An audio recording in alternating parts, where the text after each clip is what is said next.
The bombing of Darwin, also known as the Battle of Darwin, on February 19, 1942 was both the first and the largest single attack ever mounted by a foreign power on Australia. On that day, 242 Japanese aircraft attacked ships in Darwin's harbour and the town's two airfields in an attempt to prevent the Allies from using them as bases to contest the invasions of Timor and Java.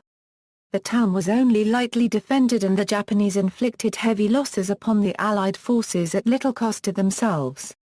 The urban areas of Darwin also suffered some damage from the raids and there were a number of civilian casualties.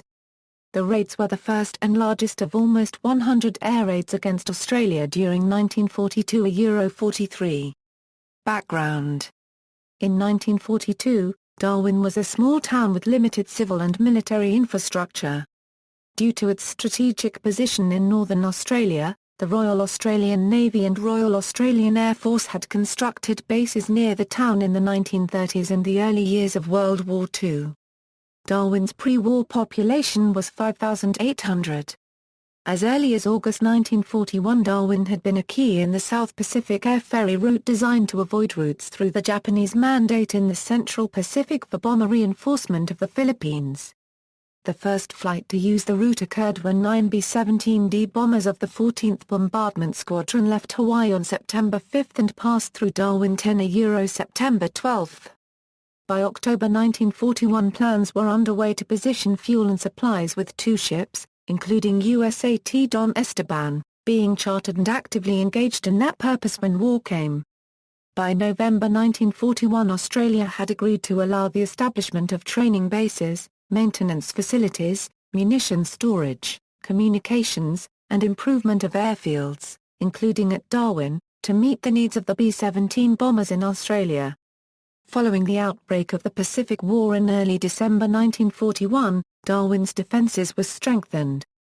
In line with plans developed before the war, several Australian Army and RAAF units stationed in the town were sent to the Dutch East Indies to strengthen the defences of the islands of Ambon and Timor.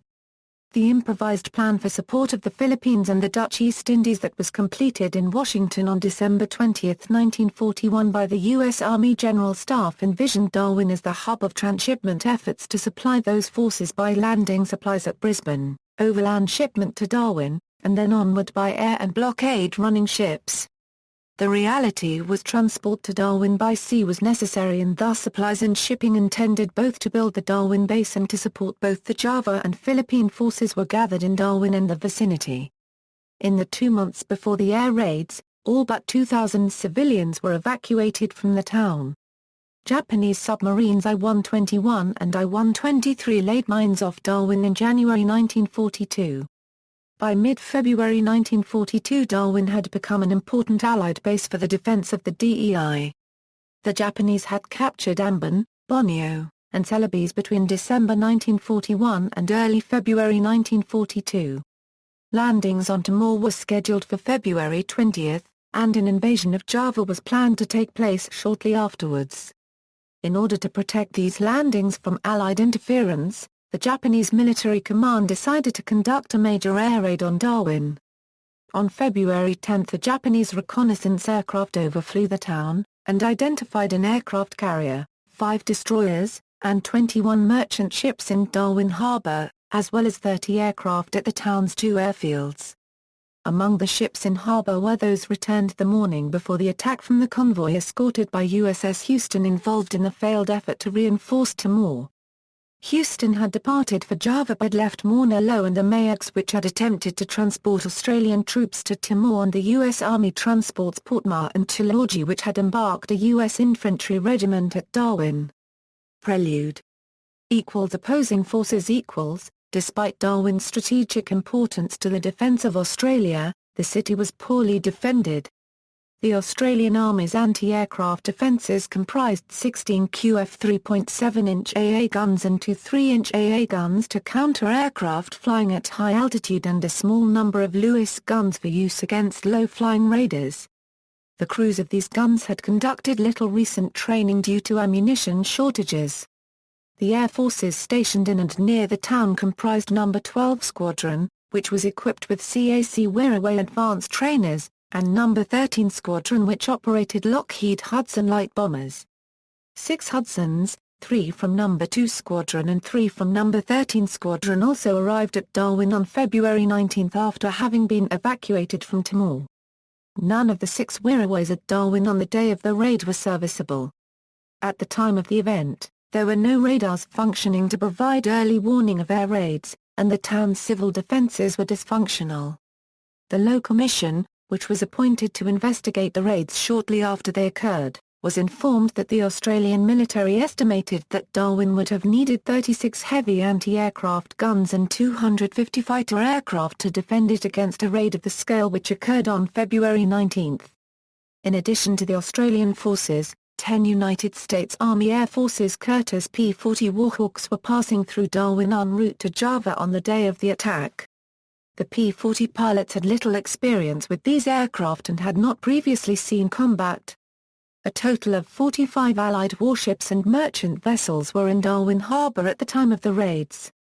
The warships included the United States Navy destroyer Peary and seaplane tender William B. Preston. The RAN ships in port were the sloops Swan and Warrego, corvettes Deloraine and Kachamba, auxiliary minesweepers Gumbar and Tolga, patrol boat Kungula, depot ship Platypus, examination vessel Southern Cross, lugger Mavi, and 4 boom net ships. Several USN and Australian troop ships were in the harbour along with a number of merchant vessels of varying sizes. Most of the ships in the harbour were anchored near each other, making them an easy target for air attack. Moreover, no plans had been prepared for how the ships should respond to an air raid. In addition to the vessels in port, the American Army supply ships Don Isidro and Florence D. Philippine vessels acquired as part of the Southwest Pacific Area Command's Permanent Army Fleet earlier in February, were near Bathurst Island bound for the Philippines on the morning of the raid. Darwin was attacked by aircraft flying from aircraft carriers and land bases in the DEI. The main force involved in the raid was the 1st Carrier Air Fleet, which was commanded by Vice Admiral Ka-iki Nagumo. This force comprised the aircraft carriers Akaji, Kaga, Hia, and Zara, and a powerful force of escorting surface ships. All 4 carriers had participated in the attack on Pearl Harbor at the start of the Pacific War. In addition to the carrier-based aircraft, 54 land-based bombers also struck Darwin. These comprised 27 G-3M Nell bombers flying from Ambon and another 27 G-4M Betty bombers operating from Kendari and Celebes. Allied warships and merchant vessels in Darwin Harbour at time of raid, table based on AWM 78, 400/2 Darwin Naval Base, reports of proceedings, War Diary. Air raids. First raid equals. The 4 Japanese aircraft carriers launched 188 aircraft during the morning of February 19. These comprised 36 A-6M0 fighters, 71 D-3A Val dive bombers, and 81 B-5NK torpedo bombers. All the aircraft were launched by 8.45 am. This raiding force was led by Commander Mitsuo Fuchida, who had also commanded the first wave of attackers during the raid on Pearl Harbor. The carrier aircraft had the objective of attacking the ships in Darwin Harbor as well as the town's port facilities. On their way to Darwin, Zeros shot down a U.S. Navy PBY Catalina and strafed a USAA C-47 Skytrain on the ground, near Melville Island. At 9.35 am Father McGrath of the Sacred Heart Mission on Bathurst Island, who was also an Australian coast watcher, sent a message using a pedal radio to the Amalgamated Wireless Postal Radio Station at Darwin that a large number of aircraft were flying overhead and proceeding southward. The message was then relayed to the Royal Australian Air Force Operations at 9.37 am. No general alarm was given until about 10 am as the RAAF officers there wrongly judged that the aircraft which had been sighted were the 10 USAA CP-40s, which were returning to Darwin at the time after reports of bad weather forced them to abort a flight to Java via Kipang, West Timor. As a result, the air raid sirens at Darwin were not sounded before the raid. The Japanese raiders began to arrive over Darwin at 9:58 am. HMAS Gumbar was the first ship to be attacked, being strafed by 9 Zero fighters. At about this time, the town's air raid sirens were belatedly sounded. The Japanese bombers then conducted dive bombing and level bombing attacks on the ships in Darwin Harbour. These attacks lasted for 40 minutes, and resulted in the sinking of 3 warships and 5 merchant vessels and damage to another 10 ships. The ships sunk were the USS Peary, HMAS Mavi, USAT Meigs, MV Neptuna, Zealandia, SS Mauna Loa, MV British Motorist, and the coal storage hulk Clat. At least 21 labourers working on the wharf were killed when it was bombed. In addition to the raid on the harbour, other Japanese naval aircraft bombed the RAAF base and civil airfield in Darwin as well as the town's army barracks and oil store. All of these facilities were seriously damaged. The Allied air defences at Darwin shot down 1 Japanese aircraft. Another crashed at Melville Island, and 2 others crash-landed upon returning to the carriers. The first wave of Japanese planes left the Darwin area at about 10:40 a.m. On their way back to the carriers they passed over the Florence D and Don Isidro.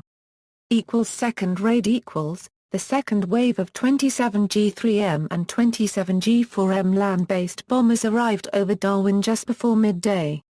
The town's air raid sirens were sounded at 11:58 a.m. when the bombers were sighted. The Japanese force separated into 2 groups flying at 18,000 feet. One of these formations attacked RAAF base Darwin from the southwest while the other approached from the northeast. The 2 formations arrived over the base at the same time, and dropped their bombs simultaneously. The Japanese bombers then turned, and made a second attack on the base.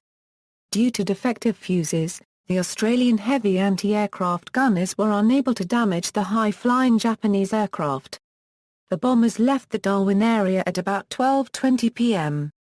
This raid inflicted extensive damage on the RAAF base, though casualties were light. Of the RAAF aircraft at the base, 6 Hudson light bombers were destroyed and another Hudson and a Wirraway were badly damaged. 2 American P-40s and a B-24 Liberator bomber were also destroyed. 6 RAAF personnel were killed.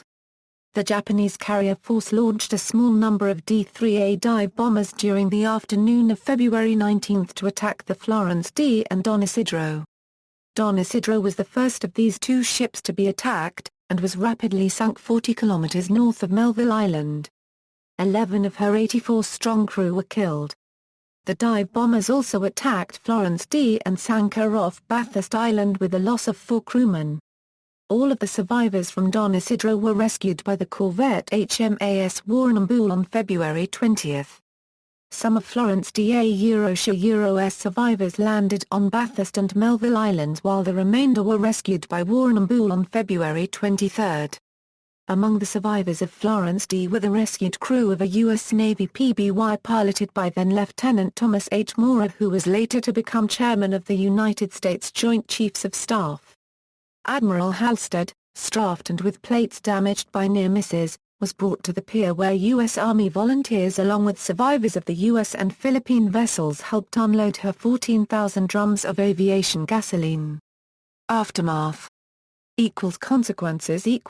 Of major military consequence was the loss of most of the cargo shipping available to support efforts in Java and the Philippines, with Java being effectively sealed off from further surface shipments from Australia.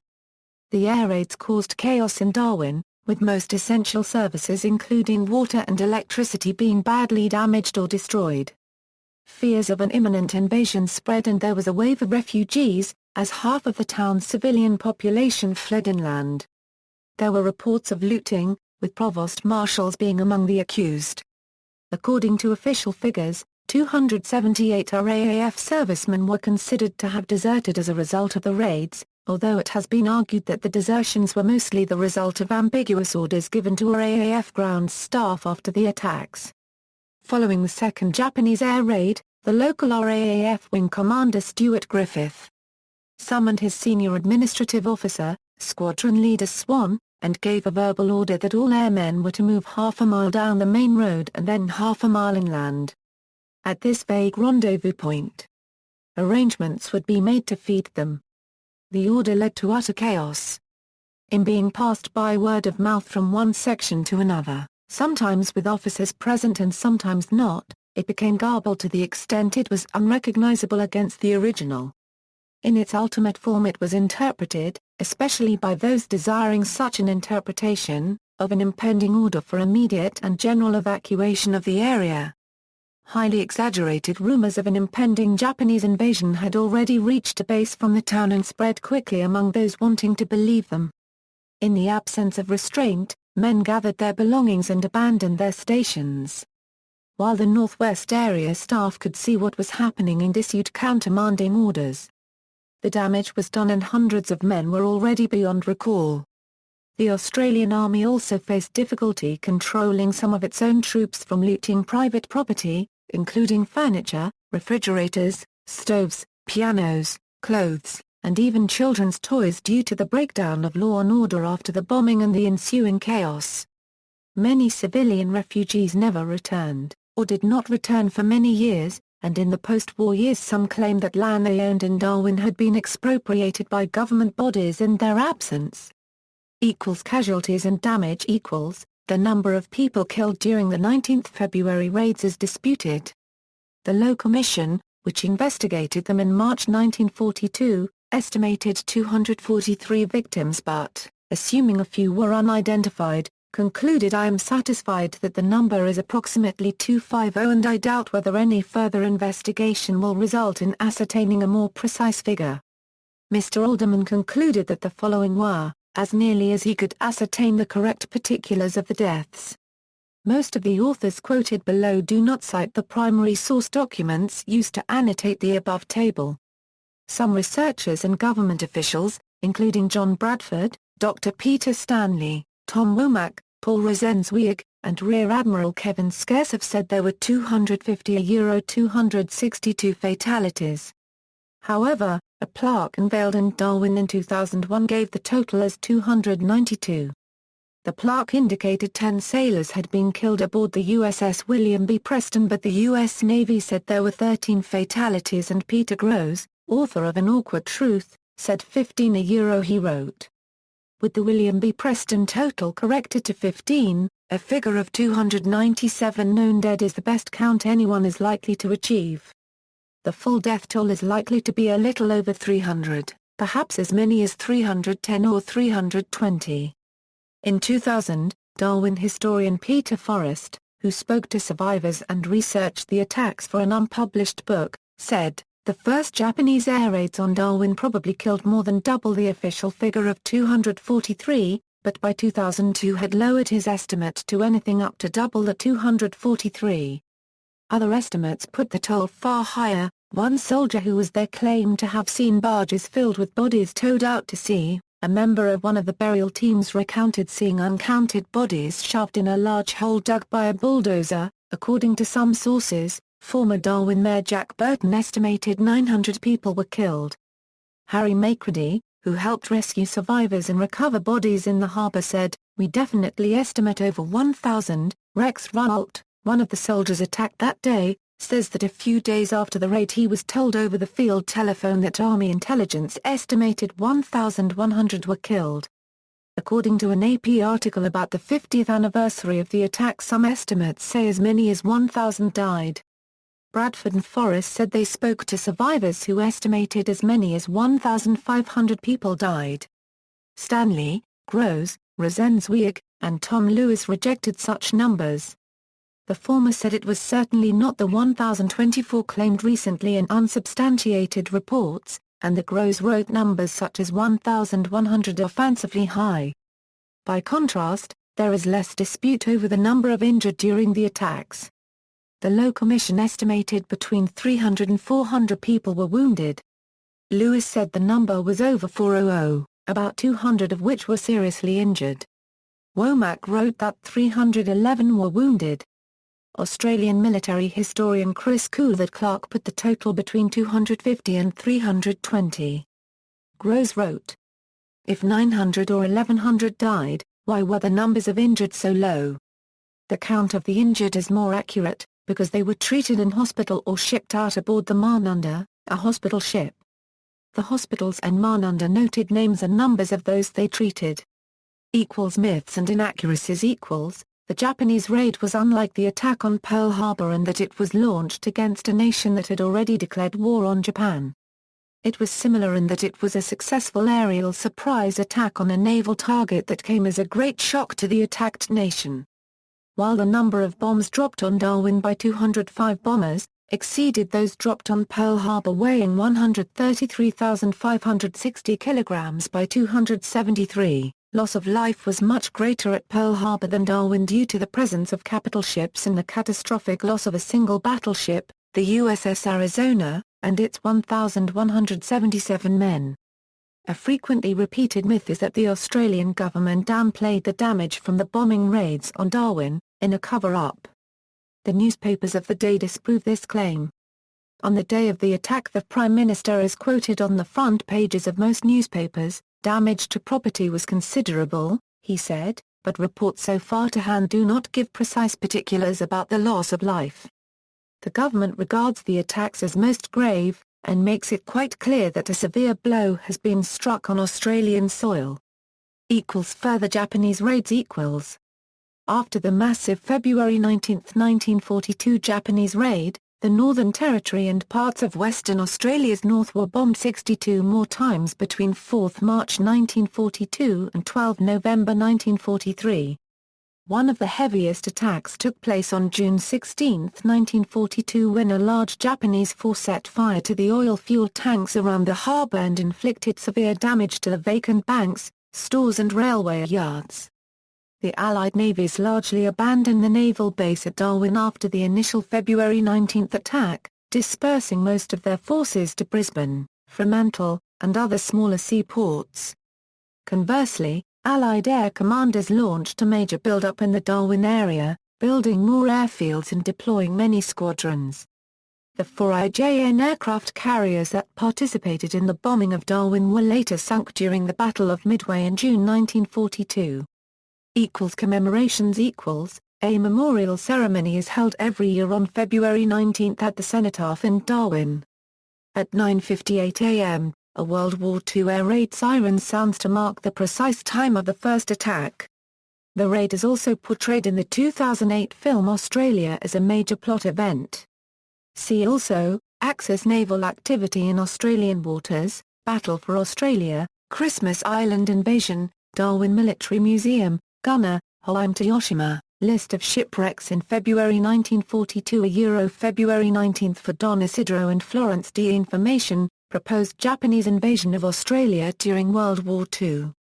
Notes. References. External links, ABC Bombing of Darwin Audio Tour, City of Darwin Educational Resources on Bombing of Darwin, Federation Frontline, a secondary school education resource on the bombing of Darwin, Northern Territory World War II exhibition.